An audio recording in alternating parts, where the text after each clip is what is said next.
Yo, what's up everybody? It's RicRom here, and today I wanted to bring you guys a new video. As you can read in the title, it's going to be a review of Season 1 of Overwatch. No longer Overwatch 2 because they did a soft relaunch, or more like a big relaunch, and they dropped the 2, as you guys can see in the last video that I talked about. But yeah, not going to be a super scripted video. Also, if you have something to do, put this in the background because it's not really going to be a really visual heavy focused video. It's just going to be me rambling about the Season 1.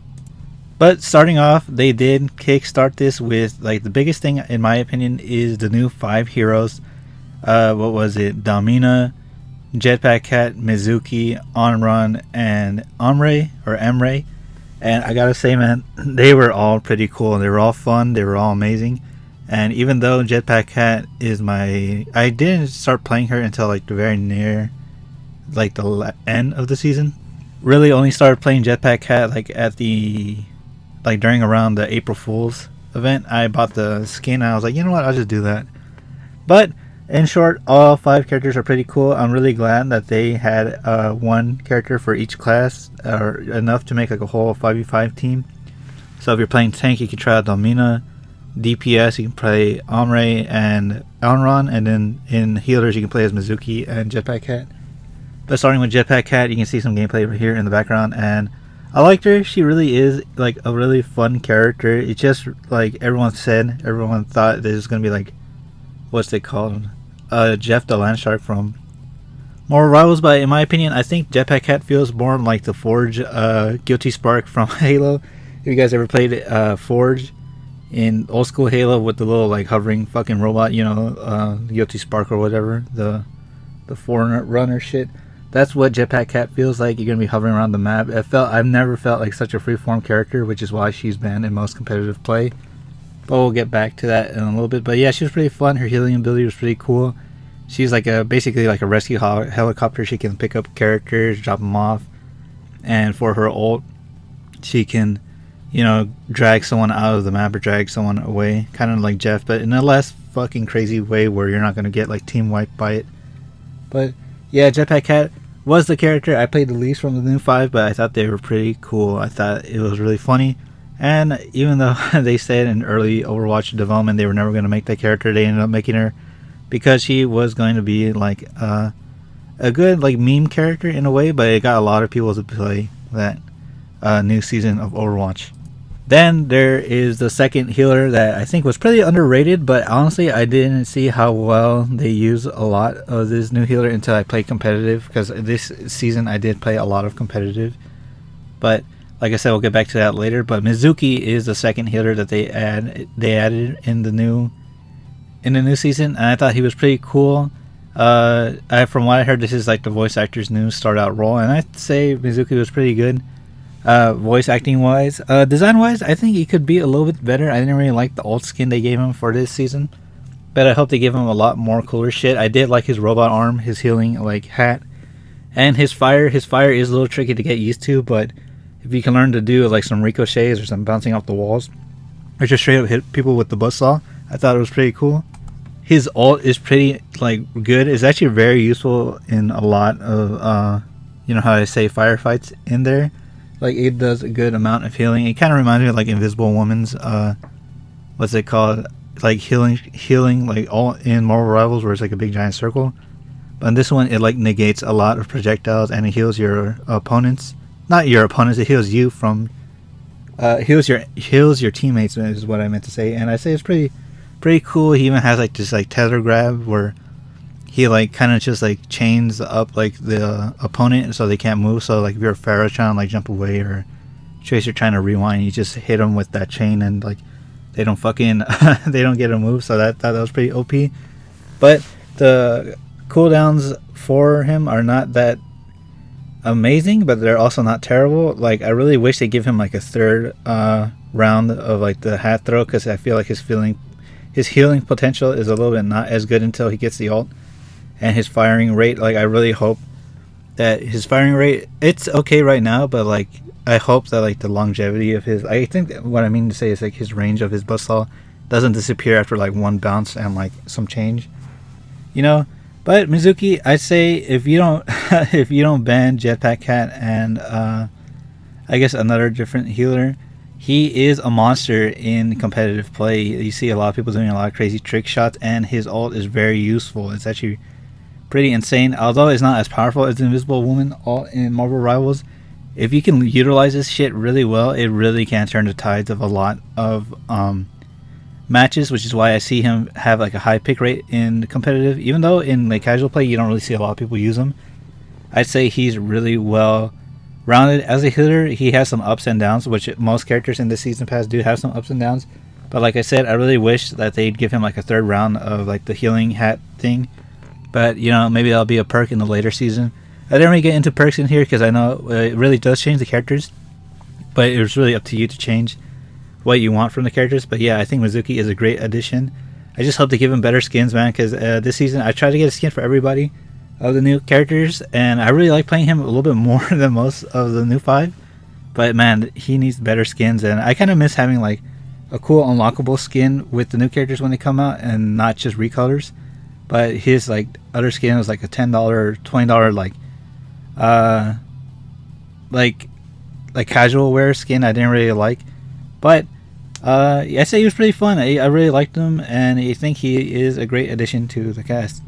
Then we'll get into the third character that I want to talk about, although she is pretty pretty good. I'd say she has some tweaking in that in some of her toolkit, but my third favorite character, or the third character I use like a lot, was Domina. So I think she was pretty good. I like her design, as most people do. I like that she is like a really like insane tank. She got like the like pulse ray, like exploding cannon, like Ultron if you played Marvel Rivals, but hers is a little bit more powerful, a little bit better, and she can do like this like like crystal diamond thing that explodes. I thought that was pretty cool. And she has a push, which is also really good. I remember in the trailer that pulse can make a lot of characters eat fucking shit, so I thought that was pretty cool. But her big like tank feature, I'd say, is like her shield. That's like pretty unconventional. It really does feel like the Halo Infinite like drop shield, where like you have to shoot like different sections of the shield to like make it like disappear. But she was really cool. I did like her voice actress. I thought it was really good, and she has a lot of great potential, especially in competitive play. I've fought some Dominas in a competitive, and man, the shit they can do with her is insane. But when I try to use her, I can't fucking carry my team for anything, dude. Which I think she was really good. I like her design, her gameplay. I just wish her cooldowns were a lot better. In 6v6, her cooldown for her shield is like 17 seconds, and then in 5v5 is like 14 seconds. Which it made me like completely forget that the cooldowns are completely like balanced in both versions. But I hope later down the line, Overwatch eventually just goes back to 6v6, especially since they dropped to 2. And I think if they really want to just get like way more older player bases, more older players from the game, although dropping to 2 was a great first step, I still think they need to make it 6v6, because sometimes one tank cannot carry the team, even though it's a team-based game. Once your tank is dead, or like your teammates just don't huddle together around the tank, you're absolutely cooked. And I played a lot of competitive this season to realize the faults in a 5v5 game. It is a game where you either dog walk or get dog walked, just to keep it PC. But yeah, I think she was really good, Domina. You'll see some gameplay, I think, in the video, but she was really fun. I do like pushing people off the fucking map. I think it's really funny. Her primary fire does have like a really good amount of dopamine, especially since it's not like fixed where you can like hold it down and then it explodes.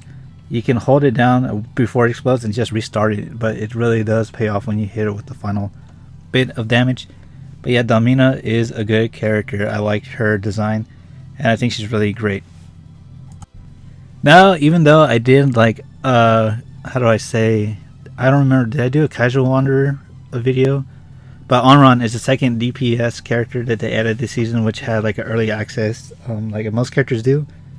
But she was pretty fun. She is Wu Yang's sister, and she's like the fire to the water base of his gameplay. She's a DPS hero, and she has great mobility. her design, even though a lot of people kind of harped on her like eye thing, you know, because they wanted her to look a little bit more mature and more different compared to like most of the female characters in the cast. I'd say even though you can get past that, I think her gameplay is really good. Although it really is like a gameplay character that made for beginners, because she has a lot of great mobility, she has invincibility frames, and she can even revive herself. She almost feels like a self-insert character, but they really needed to go all out with her because she was one of the most anticipated characters in recent memory. So her primary fire is like a fire shot, which you can stack on, and then have like a secondary shot, which is like a flame fan, which fans the flames and makes your opponent gets more on fire. And yeah, like most people pointed out, she is technically like Phoenix from Marvel Rivals. It's because her ult, she'll like do like this giant like Phoenix charge on the floor, and that does like a big explosion.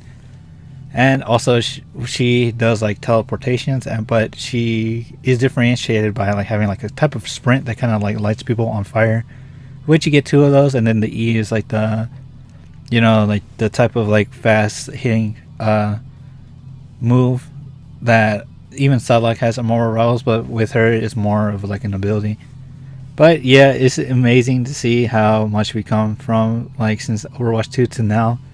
And yeah, I know a lot of people are going to be fucking comparing that they're, oh, this is basically Phoenix, this is Ultron, this is all these other characters from Marvel Rivals. But like I said, I come from a fighting game background, so when you see other characters kind of like borrow movesets or abilities or other shit from other people, it's just kind of the name of the game. You would know if you play like a lot of fighting games that different companies borrow a lot of stuff from different characters, or they just straight up like homage or rip off characters. But I think we're at a point in hero shooters where that is like kind of the thing. Nothing really is original anymore, but it's really up to the interpretation of like the company to make it a little bit better. But yeah, Onron, her damage potential is insane. I see why people also try to ban her in competitive play, especially since she's so new and a lot of people are just now like figuring out stuff with her. But she is one of the few characters that I know in the game that has like 2 ults. I think she is the only character in the game that has 2 ults, where she either can get revived by herself or she does the Giant Phoenix Crash. I think the Giant Phoenix Crash is a little bit better. I've had some nice play of the games with that. And then you like combo that with like the E ability, which is where she like does a quick swipe shit. I thought that was pretty cool. And she does have a lot of great damage potential and great mobility. It's just the revive thing. I see it's really up to the player if you want to use that or the main ult. But really, it's like it's something I would say you would try to use to get on back on the point or contest the point if you're really desperate. But if you can just tank it out, just save it for a more higher damage, especially like if you can combo it with a tank ult like a Reinhardt where he does hammer down and then you do your Onron ult. I think that's a greater combo potential. But yeah, she's pretty good addition to the cast. I know a lot of people are still up in arms about her eyes, but I kind of look past that, especially even after the first skin, like the New Year skin I got for her was pretty good. But yeah, I'd say at this point, like once you see her in motion and you're playing the game, you kind of forget about that because of how fun the character is. But yeah, I also like the voice actress's role as Onron. She did a great job, and I like how there's a lot of emotion between her and Wu Yang, as they are the siblings of Overwatch. They are like the new generation like siblings, like kind of like how first Overwatch had Genji and Hanzo. I feel like this is the new generation with Wu Yang and Onron, and I'd say they're pretty cool. The one thing I think that they should try to do and balance it out with Onron and Wu Yang is that Wu Yang should be able to like extinguish fire, kind of like similar to the Suzu that Kiriko has, but I feel like she doesn't like she doesn't need Suzu just to like take people out of like the potion and the fire. I feel like if you really want to make this like really cool and have like the whole sibling dynamic and make it like really great, Wu Yang and Onron could like bounce off of each other, especially if your team like is fighting like a really cracked Onron. Maybe if your team has a Wu Yang, he can extinguish the fire with like a water orb, like not just healing. I think that would be great. I mean, because back in TF2, even if you had like an enemy pyro set you on fire, a friendly pyro can just like do a right click and blow and extinguish the fire away from your teammates. So I think that's a good addition for Wu Yang, especially if you really want to balance out for competitive play or even just in regular play in general, I think if Wuyan can extinguish the fire with his own water orbs, I think that'd be great. You know, and maybe give that to him for like Malga's and Ash's dynamite or like fire ability. I think that would be amazing. But yeah, that's just food for thought for later. I really hope the developers do something where they can balance it out a little bit with the fire and water. But yeah, now let's move on to my favorite character.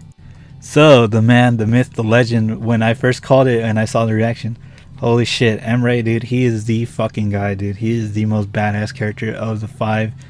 The first, I'd say male DPS character in years, but he is absolutely one of the most cracked characters and probably the most balanced. It really is up to the player, you know.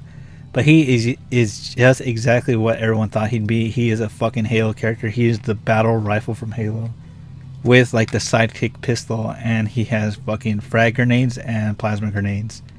But yeah, starting off, he's a 3-round burst character, and like if you have any background in Halo or like even in like arena shooters with like 3-round burst guns, Emre is the guy. That's his primary fire. He can even scope in. He kind of reminds me of like a little bit more tactical Ash because he has a 3-round burst, but he also has grenades, which in the first perk are his, well, not even the first perk, just his vanilla kit is frag grenades that bounce off one bounce and it's like ready to detonate. And then he can also as well have his second ability, which is the sidekick pistol. And apparently in lore he's like getting corrupted by like this like virus type of thing, the cyber virus type of thing, and then that's when it takes over. But yeah, I'd say his toolkit is so great, man, especially someone like me who's been itching for like good fucking Halo content for years. The first good Halo content I saw was Emre and Overwatch of all games, and I'm glad to see that it's in this comeback that it really was. It was funny because I had a joke a long time ago. I was like, if you want to save Overwatch, just fucking put Master Chief in the game, give him like the assault rifle or battle rifle and his pistol and frag grenades, and there you go. His ult can be a rocket launcher. And holy shit, dude, it kind of manifested into like Emre, which was a character from the original Overwatch, I think, strike team with like Reyes and Soldier and Ana. And Sojourn was in there too, but she was introduced in Overwatch 2. But now we have the full original team, which is fucking badass. And it's insane to see that he's straight up just a fucking like Halo homage, and I love it, man. I love shit. I grinded out Halo Infinite a lot, but in reality, his BR feels more like the Halo Infinite, Halo 5 version of the BR than like the classic 3 or 2 Halo. But everything else feels exactly like you think he would. He can even like grenade jump with the fucking grenades, which is awesome. And his ult is so... It was cool at first, but I see a lot of people countering it near the end of the season because he has a slow start time for that, which is kind of unfortunate. But if you can get like a good like aerial healer or like maybe some like good aerial support, this dude is a fucking beast. But when I get play of the games with Omre, I think I'll make a compilation of just Overwatch Season 1 play of the games. Omre, I mostly just get like play the games, but when I just like fucking tune in and lock in, I'm like, you know what, fuck it, I'll play it like Halo. I'll throw 2 grenades and I'll just fucking like spam fire battle rifle, and that's usually how I get play the games. I think he's more scary out of the ult than in the ult, kind of like G1 Bastion, where Bastion was a lot scarier as a torrent and with his chain gun than he is with like the tank cannon fire. But yeah, he's pretty cool. And dude, I fucking love these new characters. All 5 of them are great additions. Like I said, this is like the true relaunch, the true new generation of Overwatch. Even though Overwatch 2 was like kind of like supposedly the next generation, they were leading up a lot to like the next milestone of Overwatch, but I think this is a true like continuation, man. I know the other characters were out. There were some hit or miss characters for me. I absolutely love fucking Ramatra and Juno, but some characters I didn't really like as much. And then I was on and off Overwatch with Overwatch 2 because I haven't played the original one since like Echo dropped, and then I kind of stopped there. And then I went back and played Overwatch 2 when it went free to play, but the battle pass system sucked. And Kiriko, Junker Queen, and Soldier were like the new characters, but Kiriko was locked behind like a bunch of the battle pass tiers. But it's crazy to see how far Overwatch has come from this from Overwatch 2. You know, it's actually amazing to see, especially in a time now where most of my favorite franchises are kind of like getting fucking like destroyed, or they're not as cool and they don't care about legacy players. It's really refreshing to see a game that actually brings me happiness, actually made me want to play the game a little bit more. Because I played Overwatch 2 on and off some seasons. I played with Kiriko, Sojourn, and Junker Queen came out. Then I think I played like a D&D season. I played the Ramatra season, and I played the Juno season. And I played like a few of them on and off, but I guess I really didn't. I played the last one that came out before the new one, but I wasn't really tuned in. But now, going forward, I feel like Overwatch is going to be my main FPS, or at least my main like PC FPS game, because dude, they're absolutely killing it, man.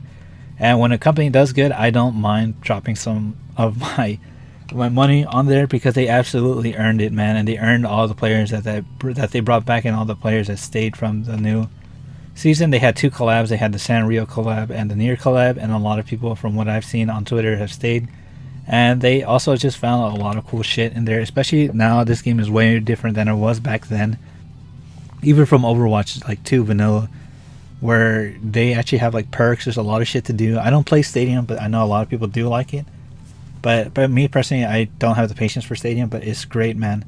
There's still some like stuff that needs to be fixed. Like I know this season a lot of PC players have some frame drop issues from what I've seen, and also a lot of people seem to not be able to get in some of the games because there's a lot of like players queuing for the game. I know that happened to me a few times, but that's also just a great thing to add, that a lot of people are tuning in and checking out Overwatch, and I'm really happy to see it, man. This is not the same team and not the same game that it was even just like a couple years ago, man. But they're doing everything they can to save this franchise, and on the 10-year anniversary, you couldn't really ask for more. And now they're going to drop a new character soon. And it's just refreshing to see like how like new this game felt, even though I've been playing the same game for like a few years now at this point. This felt really refreshing, especially with new addition to the rosters. I know they're going to slowly try and put characters down like one at a time, like original Overwatch, but it'd be nice if they just like shadow drop like 1 or 2 characters, you know, just so more people can try it. But the 5 characters was enough. I know that was a lot to ask from the developers, but yeah, honestly, Overwatch Season 1, if you haven't played it, I would say absolutely get into it. There's a lot of stuff, and if you're an old Overwatch player, there's a lot of stuff to do, a lot of stuff to unlock, and it's really not the same game, but in a good way. Going forward, I do hope that they just add more stuff here, and maybe eventually just go back to the change of 6v6, because dropping the 2 was good, but it's also like symbolistic, or it symbolizes that it should go back to the original thing that made it popular.